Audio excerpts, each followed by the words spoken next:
ഏതെങ്കിലും ഒരു വസ്തു അല്ലെങ്കിൽ ഏതെങ്കിലും ഒരു പദാർത്ഥം കാണുന്നതിലൂടെ ഉപയോഗിക്കുന്നതിലൂടെ തലച്ചോറിന് സന്തോഷം കിട്ടുകയും അത് വീണ്ടും വീണ്ടും കാണണമെന്നും ഉപയോഗിക്കണമെന്നും തോന്നുകയാണെങ്കിൽ ആ വസ്തുവിനെ, ആ പദാർത്ഥത്തെ ലഹരി എന്ന് വിളിക്കുന്നു. അതാണ് ലഹരിയുടെ നിർവചനം. ഏതെങ്കിലും ഒരു വസ്തു കാണുമ്പോൾ നമുക്ക് സന്തോഷം ഉണ്ടാകണം, അത് വീണ്ടും വീണ്ടും ഉപയോഗിക്കാൻ തോന്നണം. അങ്ങനെ തോന്നുന്ന വസ്തുവിനെയും പദാർത്ഥത്തെയും സാധനത്തെയും ഒക്കെ നമുക്ക് എന്ത് പറയാൻ പറ്റും? ലഹരി എന്ന് പറയാൻ പറ്റും. അങ്ങനെ എന്തെങ്കിലും സാധനങ്ങളെ ജീവിതത്തിലുണ്ടോ എന്ന് ആലോചിച്ച് നോക്ക്.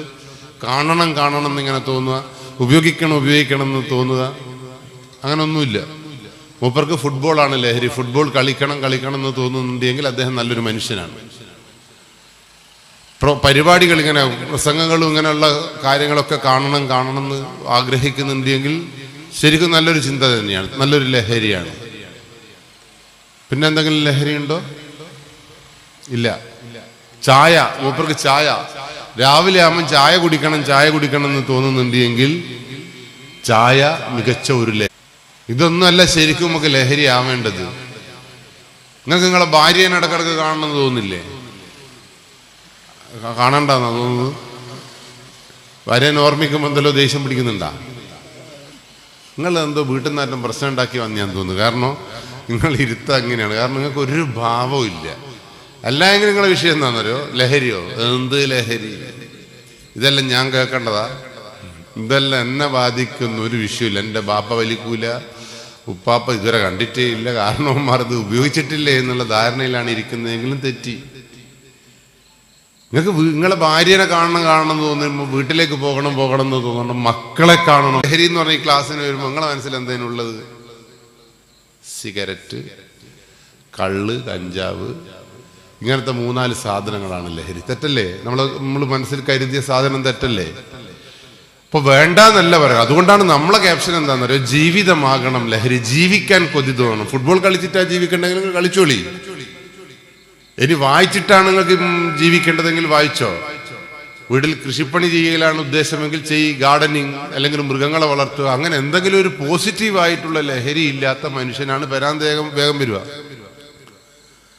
അപ്പൊ എന്തെങ്കിലും ഒരു എൻഗേജ്മെന്റ് മനുഷ്യന് വേണം. ആ എൻഗേജ്മെന്റ് ഇല്ലാത്തതാണ് നമ്മളെ പുതിയ തലമുറക്ക് പറ്റിയ ഏറ്റവും വലിയ പാളിച്ച. ഐറ്റികൾ ഒരു പണിയുമില്ല. ഐറ്റികൾ നിങ്ങൾ പറഞ്ഞറിയോ? എല്ലാ രക്ഷാകർത്താക്കളും പറയുന്നുണ്ട് മക്കളെ കുറിച്ചിട്ട്, എന്നെപ്പോലെ ആയിപ്പോയരുത്, അതുകൊണ്ട് ഞാൻ ഐറ്റികൾ അങ്ങനെ പഠിപ്പിക്കും. എന്നിട്ടില്ലേ എൻ്റെ ബാപ്പ തരാത്തെല്ലാം ഞാൻ ഐറ്റിക്ക് കൊടുക്കും. ആ കൊടുക്കലാണ് ഏറ്റവും വലിയ. നിങ്ങൾ ബാപ്പ നിങ്ങൾക്ക് തന്ന എന്തെങ്കിലും നിങ്ങൾ കൊടുക്കാൻ പറ്റിയിട്ടുണ്ടെങ്കിൽ നിങ്ങളെ മക്കളെ കുറിച്ച് നിങ്ങൾക്ക് ചിന്തിക്കേണ്ട. നല്ല കുട്ടികളാവും. നിങ്ങൾക്ക് കൊണ്ട് സിഗരറ്റ് വലിക്കാൻ ആഗ്രഹമില്ലായിരുന്നോ? നിങ്ങൾക്ക് മറ്റോ ഇങ്ങനെ കള്ളു കുടിക്കണം ഇങ്ങനെ ആടിയാടിയെല്ലാം പോകുമ്പോൾ പാട്ടെല്ലാം പാടുമ്പോൾ നിങ്ങൾക്ക് തോന്നിയിട്ടില്ലേ കുടിക്കണം? എനിക്ക് കുടിക്കണമെന്ന് തോന്നിയിനി 10ാം ക്ലാസ്സിലെല്ലാം പഠിക്കുമ്പോൾ.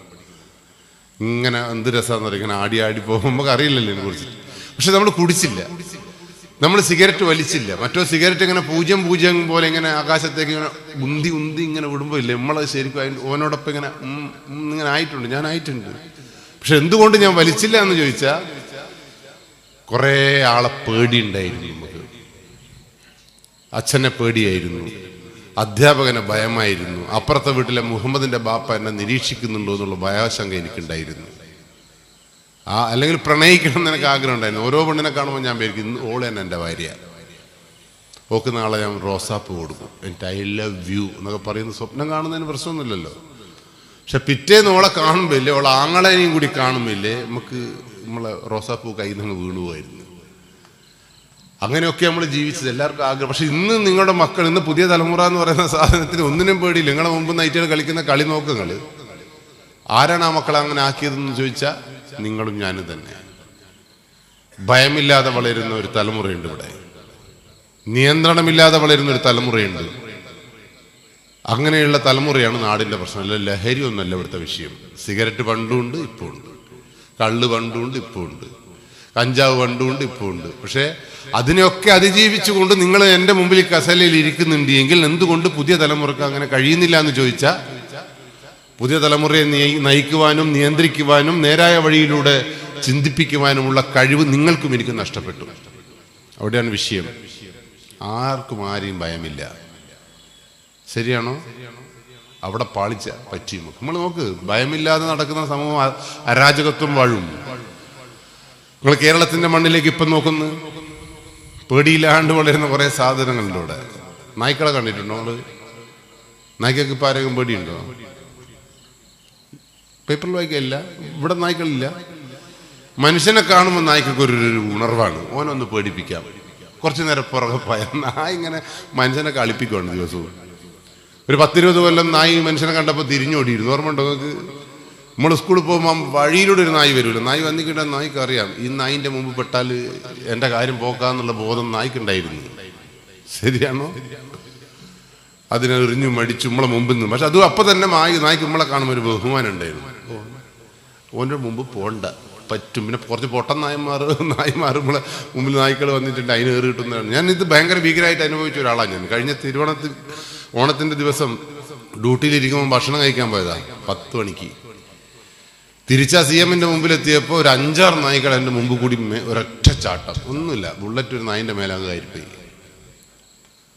നായ എണീറ്റങ്ങ് പോയി. ഞാൻ ബുള്ളറ്റ് വെയിറ്റ് എൻ്റെ ആടെ റോഡുമ്പോൾ തന്നെ വീണ്. ആ വീണ നായി എന്നെ നോക്കിയിട്ടില്ലേ, 4 നിലവിളി. 4 നായിൻ്റെ നിലവിളി കേട്ടപ്പോൾ എന്താ സംഭവിച്ചത്? 10-15 നായ്ക്കൾ ഇടുന്നല്ലോ ഓടി വന്ന്. ഞാൻ ബുള്ളറ്റ് എൻ്റെ മേത്ത് കിടക്കുമ്പോൾ ഞാനും നിലവിളിച്ച്, എന്നെ രക്ഷിക്കൂ എന്ന് പറഞ്ഞ് നിലവിളിച്ചപ്പോൾ ഒരു നായ്ക്കളും കേട്ടില്ല. അപ്പോൾ ആരാ ശക്തി ഇവിടെ? എന്നിട്ട് ഞാൻ നിങ്ങളെ മുമ്പിൽ സംസാരിച്ചെന്താണെന്നറിയോ? എൻ്റെ ബുള്ളറ്റ് ഇങ്ങനെ വീണ് നായ്കൾ 15 നായ്ക്കൾ എൻ്റെ ചുറ്റും റൗണ്ടിൽ ഇങ്ങനെ നിന്നിട്ടുണ്ട്. അത് ഒരു നിമിഷം ഞാൻ ഇങ്ങനെ ചോദിച്ചു പോന്നാണ് പഠിച്ചോനെ. അങ്ങനെ മണ്ണെല്ലാം കയ്യിൽ വെച്ചിട്ട് ഇങ്ങനെ പ്രാർത്ഥിക്കാൻ വേണ്ടി തുടങ്ങിയപ്പോൾ ഈ നായ്ക്കൾ എന്നെ ഇങ്ങനെ ഒന്നുകിലും നായ്ക്ക് എന്നെ മനസ്സിലായില്ല, ഇത് മനുഷ്യനാണോ വേറെന്തോ ആണോ എന്ന് അതിന് കൺഫ്യൂഷനായി. എങ്കിലും നായി വിചാരിച്ചിട്ടുണ്ടാവും ഇവൻ്റെ ഏടുന്ന് കടിച്ച് തുടങ്ങണം, ഇവിടുന്ന് തുടങ്ങണോ അതോ. അങ്ങനെ ഒരു 5 മിനിറ്റ് നായ്ക്കൾ ഒരൊറ്റ നിപ്പ് നിന്നതുകൊണ്ട് അപ്പോഴേക്കൊരു വണ്ടിയിൽ കുറച്ച് ആൾ വന്നതുകൊണ്ട് എനിക്ക് നിങ്ങളോട് സംസാരിക്കാൻ പറ്റി. പക്ഷെ ആ 5 മിനിറ്റും മരണത്തെ മുഖാമുഖം കണ്ട് ജീവിക്കേണ്ടി വന്നു ഒരു നായ്ക്ക് മുമ്പിൽ. അതുകൊണ്ട് സൂക്ഷിച്ചോളൂ നിങ്ങൾ. ഇപ്പം നായ് മനുഷ്യൻ്റെ പുറകെ വരുന്നതെന്ന് തോന്നുന്നത് മനുഷ്യനെ പേടിയില്ല നായ്ക്ക്. ഇത്രയേ ഉള്ളൂ പൊട്ടനെന്ന് ആർക്ക് മനസ്സിലായി തുടങ്ങി, നായ്ക്ക് പോലും മനസ്സിലായി തുടങ്ങി. അതേ തന്നെയാണ് നമ്മളെ മക്കൾക്കും. എന്നെ കാണുമ്പോൾ എൻ്റെ മോൻ പറയാം എന്ത് പൊട്ടെ, ഇവൻ ആക്കിയാൽ ഇത്ര ആകും, ഞാൻ തന്നെ രാജാവ്. ആ മക്കളാണ് ബാപ്പയും ഉമ്മയും കൊല്ലുന്ന മക്കളായിട്ട് മാറുന്നത്. അതുകൊണ്ട് സൂക്ഷിച്ചോ. നിയന്ത്രണമില്ല എങ്കിൽ ഈ ലോകത്തെല്ലാം കുത്തഴിഞ്ഞു പോകും. നമ്മളെ ഈ നാട്ടിൽ ഇവിടുത്തെ മഹലുകൾ കൃത്യമായിട്ട് വർക്ക് ചെയ്യുന്നില്ലേ? എങ്ങനെയാ മഹലുകൾ കൃത്യമായിട്ട് വർക്ക്? മഹലിന് കൃത്യമായൊരു നിയമമുണ്ട്. ഇവിടെയുള്ള സ്കൂളുകൾ വൃത്തിയിൽ പ്രവർത്തിക്കുന്ന എങ്ങനെയാ? കൃത്യമായൊരു നിയമാവലിയുണ്ട്. രാഷ്ട്രീയ സംഘടനകൾ കൃത്യമായി പ്രവർത്തിക്കുന്ന എങ്ങനെയാ?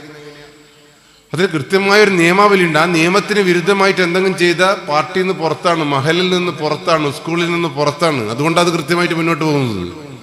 ആ നിയമം എന്ന് തെറ്റുന്നുവോ അല്ലെങ്കിൽ അത് ആ കുത്തഴിഞ്ഞ ജീവിതമാവുന്നുവോ കുത്തഴിഞ്ഞ നിയമമാവുന്നുവോ അന്ന് മുതൽ ആ മഹലും പൊട്ടും.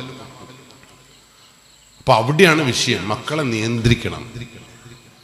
അതിനൊറ്റ കാര്യം മാത്രമേ ഈ നാട്ടിൽ ഞാൻ ചെയ്യാൻ കണ്ടിട്ട് വിചാരിച്ചിട്ട് നടക്കുന്നുള്ളൂ. എല്ലാ സാധനവും. ഇപ്പൊ ഉടുമ്പിനെ നോക്കുക.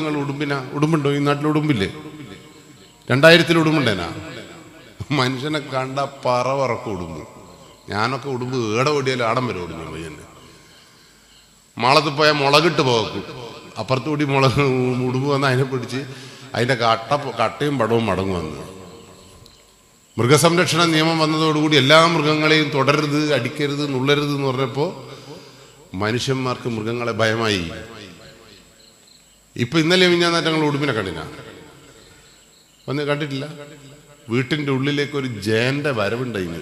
ഇങ്ങനെ വന്നിട്ടിങ്ങനെ 2 മിറ്റത്തൊക്കെ അടിച്ചിട്ട് ഇങ്ങനെ നിൽക്കും. അതിങ്ങനെ തൊടറായിഞ്ഞ് ഇനി തൊഡ് എന്നൊക്കെ പറയും. നിങ്ങൾ ശരിക്കും അതിനെ നിങ്ങൾ നോക്കാം. അതിന് നിങ്ങൾക്ക് മൊബൈൽ ഫോണുള്ളതുകൊണ്ട് ഒന്ന് ഉടുമ്പിൻ്റെ നോക്കാൻ നേരം ഉണ്ടോ?